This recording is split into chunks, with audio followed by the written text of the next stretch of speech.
تلنگانہ کی خواتین کو 1 لاکھ کروڑ کی بلا سود قرض جات فراہم کرنا، ڈپٹی چیف منسٹر بھٹی وکرمارکا کا اعلان۔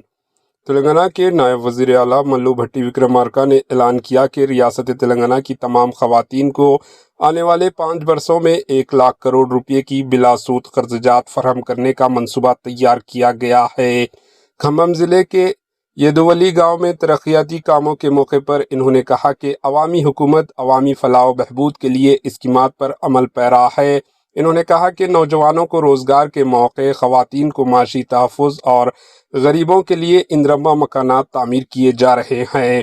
ملو بھٹی وکرمارکا نے واضح کیا کہ حکومت کا مقصد دولت پیدا کر کے اسے غریبوں کی فلاح پر خرچ کرنا ہے۔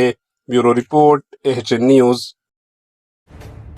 AHN نیوز کے YouTube چینل کو سبسکرائب کریں اور بیل آئیکن کو دبانا نہ بھولیں تاکہ آپ کو ہر نئی آنے والی ویڈیو کا نوٹیفیکیشن بر وقت مل سکے۔